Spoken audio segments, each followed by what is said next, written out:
Hello, welcome to the Talking City podcast, coming to you from the Manchester Evening News. My name's Joe Bray, joined by Simon Bajkowski, and not been here for a while. It's good to be back on the podcast, and City have started winning again, so maybe I should keep away because it's a nice little unbeaten run going. I know you've spoken about not the Crystal Palace win, the facing Crystal Palace at Wembley, the Nottingham Forest win. Yeah. And we've now got a short turnaround by these sort of end of season standards for Wolves.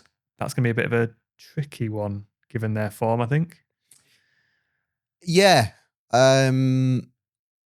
are. Is it 6 wins in a row? Something like that. Quietly, they've done. They are quite, still like quite well. sort of 14th, 15th in the table, so it still should be a comfortable win. But they are, they're playing well and they picked up a lot of wins because there was I think they were 2-0 down, were they, to Ipswich a few weeks ago. It was kind of like, could the relegation race be a bit open again? And then they came back and smashed them. And it was, they're doing very, very well. Considering where they were. And now where they are. Obviously, they sacked their coach in the middle of the season, and this new coach seems to be getting things together. It's quite an eclectic bunch of players, but quite a talented bunch of players. Cunha obviously has got a lot of interest for the summer. A lot of talk of him going to United, and I think Arsenal were linked with him in January. So there are some good players, and they will be looking to carry on that winning run. But as you say, City are in good form as well, and should win. I'm remembering that game at Molineux, which was sort of the start of when we're thinking, maybe City are not going to win the title. And I can't remember whether it was before or after the Arsenal game, but it was a late John Stones. Yeah, it was winner. after. Yeah, it was after the Arsenal game. But a similar Stones late goal. I think they were still all right then. They were still hanging on. I think the Stones goal took them top of the table again, so they were doing okay. They were cut open very easily. It was Strand Larsen who scored the opener, and they had to kind of claw their way back into the game. But they did, and there were sort of signs of the team doing what was needed, and that kind of went away for a long time, and it's back now. And you look at Wolves on Friday night and you think, well, if City win this, they go back into third, and it's a real kind of marker that everyone else has to follow over the rest of the weekend for the top 5 Champions League places. And you think, this is kind of what the City of old would do. They would just win the game. They would just do whatever it took to get the points on the board and put that pressure on everyone else. So it'd be interesting to see, if they can do that. They've sort of rediscovered those late goals and turning a all right performance into a win, and then you suddenly forget about the 80 minutes that's gone before because they've got those 3 points. Yeah, and even kind of, the semi-final was a bit of a funny one because that last half hour, like, Forest could have chaos scored a lot of goals, but like they bring Elanga on at half time and he has that chance straight away, and you think,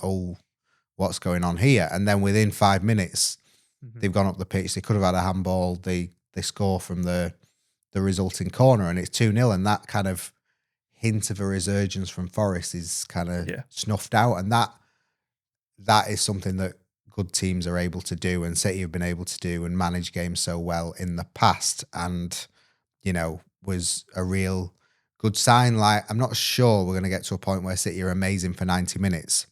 No, not at all. But if they can manage the game so that they are good in the right moments, or enough of the right moments, then they will win the game. But that's what they always did when they were winning the titles, is they didn't play well for all these games where they're winning 10, 15 games in a row, but they did what they needed to, like you say, and I suppose that's what Liverpool have done this season. Yeah. They've not been perfect, and that's why everyone's saying, they're not brilliant winners, but they are good winners because they've just done the job. Yeah. I think Liverpool went behind against Southampton twice, and you're like, well, that's not great, but they won both games, and it's like, you look at them losing to Southampton and think, how good is this team? But they won both games. They got 6 points, and that's all that all that counts. And I think, for the bigger picture for next season, we are looking at performances. But as well, results are just so important at this stage of the season. And if they can get 3 points against Wolves, then they might not need 3 points in the last game of the season or the penultimate game, because they can have kind of already boxed off top 5 if they beat Wolves, and then others kind of don't deal with the pressure of following that up.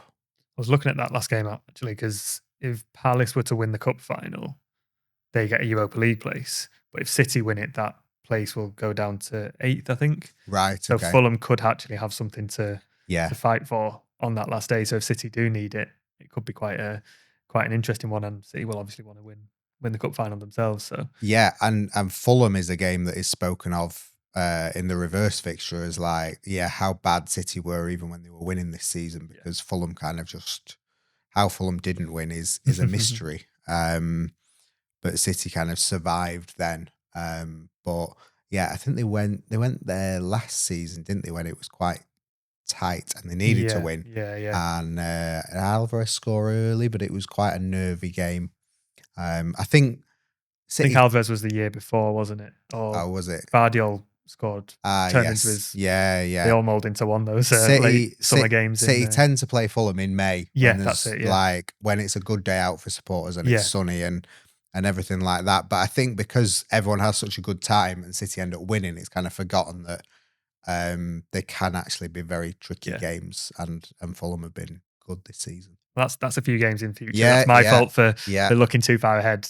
In terms of the sort of the team that we're thinking against Wolves, it feels like he's settled on that old guard midfield. He brought Rico Lewis in, but it's a similar kind of system. And then he comes out and says, well, actually, no, I might change it up next game. No Kevin De Bruyne against Forest. Do we think there's going to be many changes? It's an odd one, I think, when it comes to this midfield. I think De Bruyne will come back in, but I've kind of lost the ability to second guess what it might be. That Lewis call just kind of was a proper curveball, wasn't it? We're sat there thinking, right. And he's thrown McAtee in sort of what feels randomly. Yeah. Well, I think McAtee's more kind of suited to this no wingers approach and being sort of one of the bodies in behind the central striker. Which I think we will probably see again, because you've got O'Reilly and Nunes doing really well at the minute, offering width down the pitch. So I think we'll probably see that again. I just couldn't tell you who's going to be in the team and who's going to drop out. I don't think it bodes too well for Savinho and Doku and people like that. And it's also interesting to see what happens with Foden, because he hasn't started in a good number of games now. McAtee's taken his place really, and then Grealish did. So Foden is kind of due a start, but may not get one. We were saying this on the way back from Wembley, like it feels like it's almost a write-off of a season for Foden. It's just waiting until he gets a rest and can go next season, but he can't have a rest because of the Club World Cup. And then there's no pre-season to sort of get himself back into it.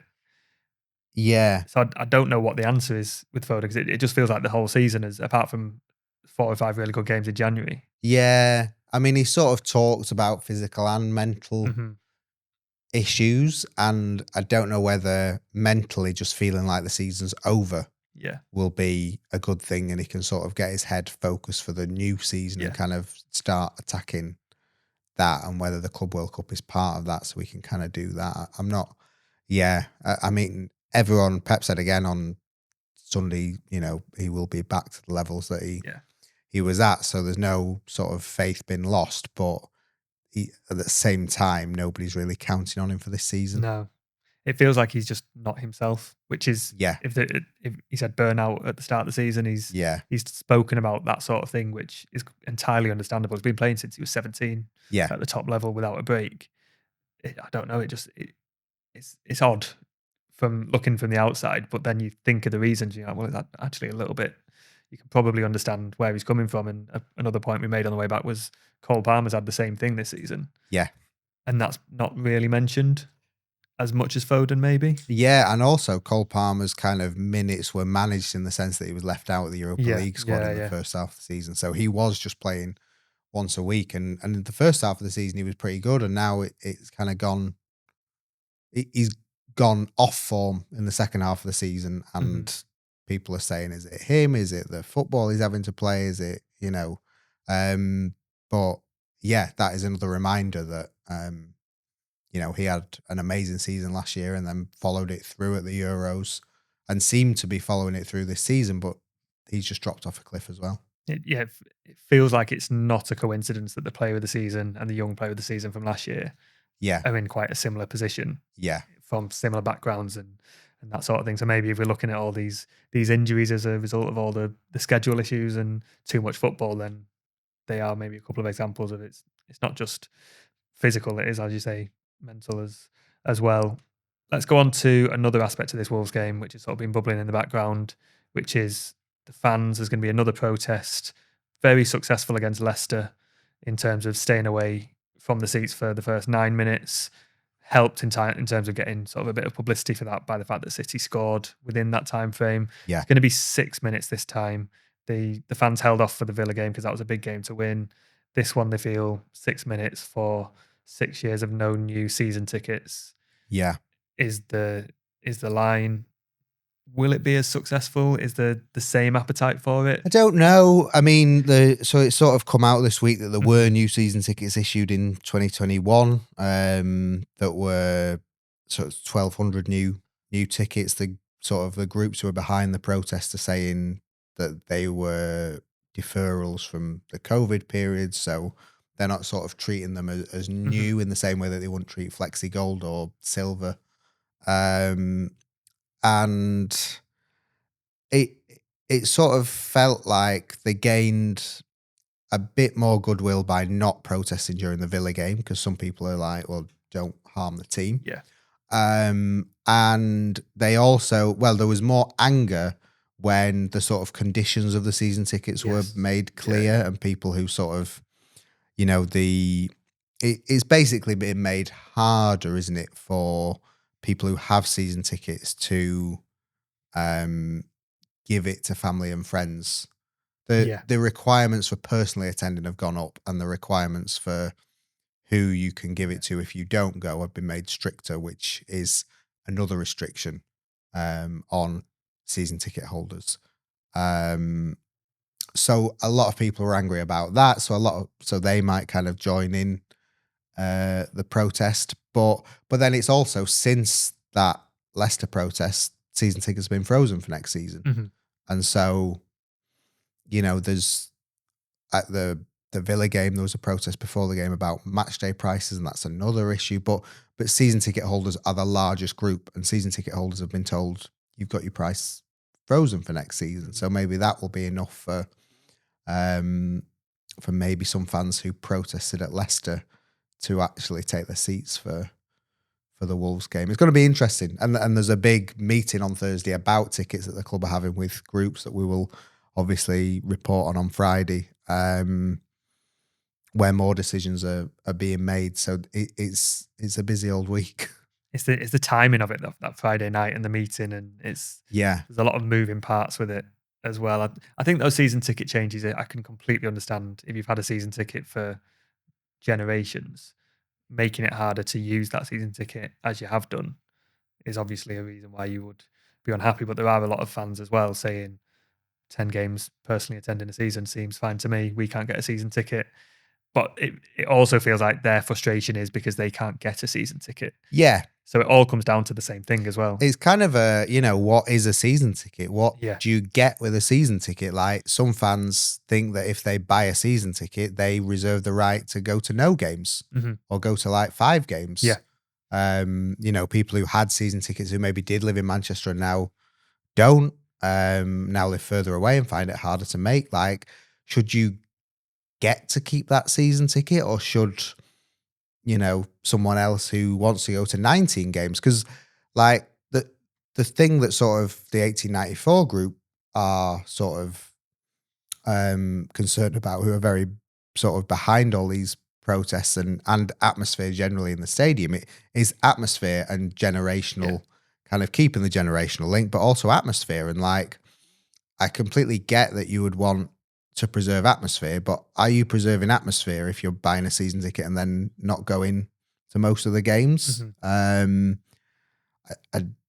don't know. I don't know if that's sort of, trying to have your cake and eat it and things like that. It's a tricky one. There's a balance there, and you can see both sides, I think. Yeah. Because you could argue that the club, because I mean, if the club are sort of prioritize, so the Leicester one was about official resale ticket partners. And I think people who buy those tickets are not going to be as sort of hardcore City fans as the season ticket holders, you would say. So they detract from the atmosphere. But what City are doing by wanting people to be there more often who have a season ticket is surely increasing the atmosphere because, if everyone who is the most loyal and passionate fan is there more often, then the atmosphere is better. But, for other valid reasons, those changes have gone down like a lead balloon. And I think the other big thing is that people are saying, well, if you want a season ticket but only want to go to 5 games, I want to be there for all 19. But there's no guarantee that if that season ticket was to be lost, it would be kept. Yeah. Well, that's it. Because if these changes mean that some fans do have to give up a season ticket or don't qualify for one the following season, if that season ticket was to go to a fan who can go to 19 games, then great. Yeah. But at the moment, it can't. The only way that they've allowed new season tickets this year is through the Flexi Gold ticket. So you've got to pay that extra 150 quid. You've got to have been on it. There's no guarantee that'll be there next season, that route. And it's only if you've attended so many games as well. So it's, it must be a little bit difficult knowing that you don't know if you're going to have your season ticket the next year. No. And also the other big elephant in the stadium is the North Stand, which from next year, not the start of next season, but the middle of next season or second half, there will be another 8,000 tickets because the top tier is there. Are there going to be any season tickets for that? That is what the fan groups want to know. Because again, the more kind of season tickets there are in there, the more chance of sort of getting a better atmosphere and preserving these generational links and whatever. If there aren't, then, it feels like it's all kind of coming to a head around this time because the North Stand decisions are approaching, and they will kind of, as was said in the open letter to Pep Guardiola this week from a few fan groups, like the changes, the decisions made over the next few months will affect the stadium for years. So it's a big time. And if you're wanting to make a decision of what ticket do you buy next season, knowing what is happening with that North Stand is quite important. So it would be useful to know what the plans are, even if they can't commit to an opening time for that, which is also understandable at the same time. It just feels like everything we mention here, another point comes up, and it's all related, and all these protests that are for different things linked back to one or the other. I was speaking to some fans outside Wembley about a completely separate issue, which was the affordability of going to Wembley and selling out that allocation. Yeah. And each one of them came back and said the affordability of going to City impacts that decision. So if they're paying £71 for a ticket against Villa, they probably can't justify the semi-final, or they can if they say we can't go to the final instead. Yeah. And it's all things that nothing is in isolation in this debate. No. And it's sort of also important to differentiate between like protest and just affordability and availability. And like, I don't think anyone didn't go out to Wembley out of protest. No. But is that sort of grey area, I suppose, of what do you, if you say I'm not paying £100 for that ticket or £90 for the Wembley semi-final, is that affordability, or is it kind of protest? Is it saying I could pay it, but I refuse to pay it? It's all very complicated, and I like to think we kind of get the balance right and trying to get everything in. But it and not only here, but we do loads on the website, and you spoke to fans outside Wembley, and things like that. But it is really difficult, and it is because it is people's lives as well, and it is people who sort of they spent so much money following City. Being a football fan is irrational, and spending so much money on a football team and following a football team is irrational. There's not much logic to it. You do it because you love it and you love the team, and you will follow them wherever they go. But there are also, for increasing number of people comes a time where they think, I can't do it, or enough's enough. And also we're at a point with City where, because there was a Forest fan who said to me, like, I get like apathy at success. And I think for the large part it's not, but I think that does have a factor in it as well, whereby the City fans have seen everything.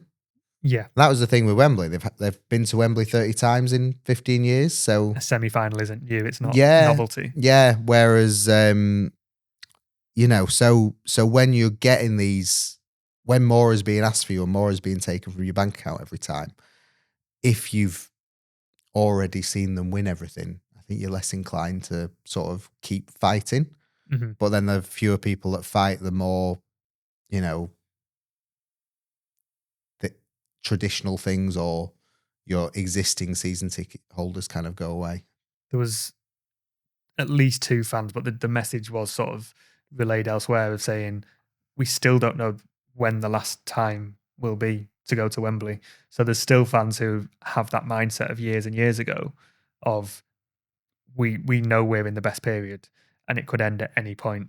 Yeah. So they were thinking we could lose against Forest and never be in an FA Cup semi-final again. Yeah. And that's absolutely valid. And those fans were willing to pay that money and saw a great game and a great day out. It's hearing everyone's point of view. Everyone's right, I think. Yeah. Like when they're talking about season tickets and people have had children or illnesses, or older fans are getting to the point where they can't attend games as often, but they want to keep that season ticket. That's all right. But also the people who want to go to every game and can't because they can't have a new season ticket, they're right as well. So it's a really hard one to tell people who are right that they're not right, and vice versa. And and it's sort of like, well, it has been that way, so it should be this way. Yeah. And you're like, well, not necessarily. Like, City have changed a tremendous amount in the last 20, 25 years and will continue to change, and probably do need to continue to change. It's just kind of how they change. But it is difficult because, like you say, everyone does have a legitimate point of view. There's no one who says anything that you're like, well, that's rubbish. Yeah. Like there's it, and it's hard. It is really hard. But like I say, I do hope that we kind of get the balance right and sort of do get everyone's points across, because there are a lot of them to be had, and it is quite complicated and hard to get your head around sort of what's going on at the minute, what's this protest about, what's that protest about, what's this decision, what's that decision. So another kind of match day and week where tickets will be a talking point. And I think we're the best place to find out what's going on. Well, yeah, we will be at the Wolves game, probably speaking to fans as well. If you're taking part in that protest, do let us know in comments and stuff what your view is of all these ticket prices, because the more people who tell us about their ticket and their situation, the more we can hopefully reflect those views as well. It's not just a big week for City's first team. The academy is going really strong. They won the under-18s North title last week with a comeback win against Derby. That puts them into the national final. They're in the Youth Cup final on Monday, which will be at Villa Park. The 21s are in the playoffs against Arsenal, having beaten Liverpool in extra time. There's a lot, like the ticket issue, a lot to keep your head round and keep on top of, but there's a lot of titles being won in that academy. Yeah. So kind of it's difficult, isn't it? The 18s have won their Northern Division. Yeah. And will play a one-off final against a Southern team. The 21s won their league, but now go into a playoff style, kind of like MLS I don't know if they win a trophy for that. They had a sort of a picture with a trophy, but I don't know whether they can call themselves champions until they've won the playoff system.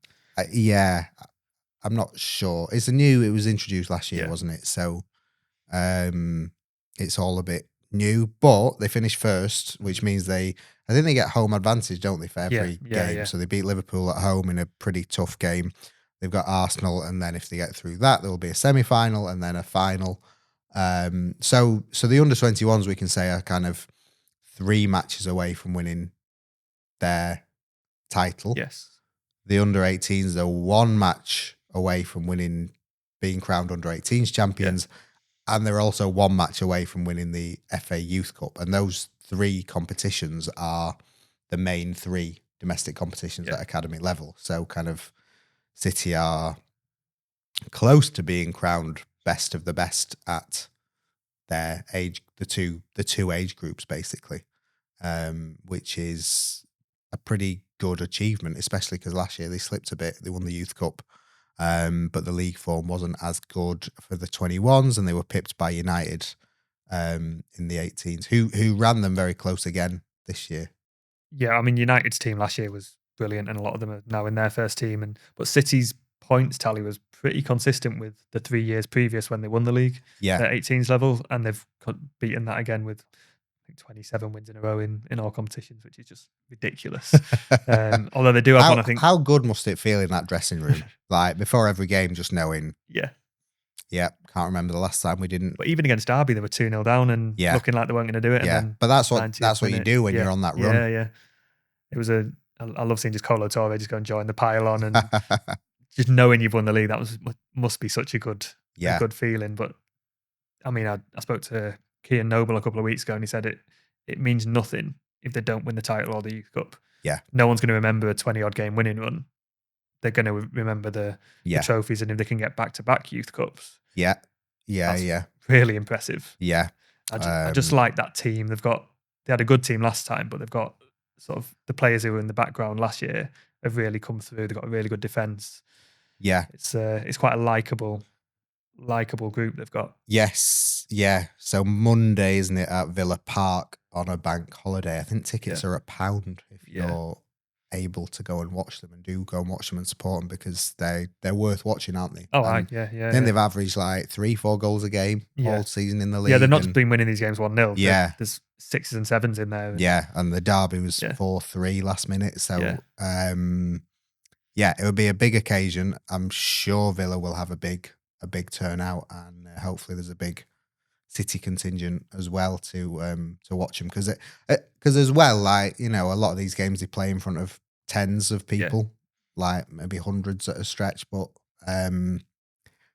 to play at Villa Park will be a big deal for them. Yeah, I think there was about 20,000 at the Etihad last year for the final. That was sort of, this City took them around the dressing room the day before, and they had the home advantage and the home comforts, and they sort of changed the dressing room so all the names were on it. But going away to Villa Park is going to be a different sort of test altogether. It'd probably make it a bit more of a better achievement if you can win sort of away from home in a final like that against a crowd that isn't on your side. Yeah, absolutely. A big old test.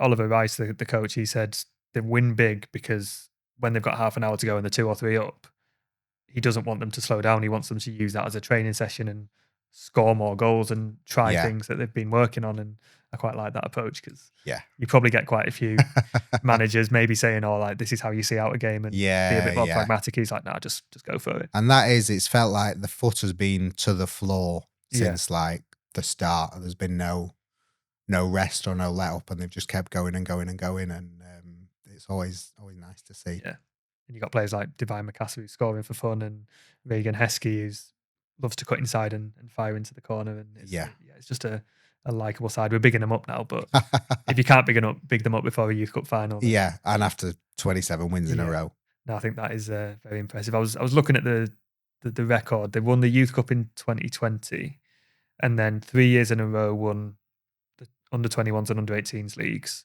So back to back doubles. Then the Youth Cup, and now they're on course for another double, which is just remarkable consistency. Yeah, Yeah, and it sort of sends the message to any youngster like this is the place to be, because you are seeing players getting into the first team as well. It's not just like they go nowhere. They either go into the first team or they get a very good move elsewhere. And yeah, we're seeing players in like Champions League and Europa League and winning. I think the last 3 or 4 seasons they've had a player, either a City academy graduate or loanee, has won promotion from the Championship. And if you're looking to buy a player from a Premier League academy, that's why you look at City. So the more they're winning these competitions, the more that will continue. So we'll be at Villa Park on Monday. Before that, at the Etihad against Wolves, and I think I'm going to go to the under-21s playoff against Arsenal as well. So a lot of football this weekend, a lot of games with a lot riding on it, and also obviously those ticket protests as well. So busy weekend, and you can find it all on the Manchester Evening News. As I say, leave us a comment and let us know what you think about those tickets, so we can hopefully tell that story as well. Like and subscribe wherever you are watching or listening to us, and we'll be back, I think, on Tuesday after all those games. With I think we'll have a bit to talk about on Tuesday as well. So yeah, thanks for joining us, and we'll see you next time.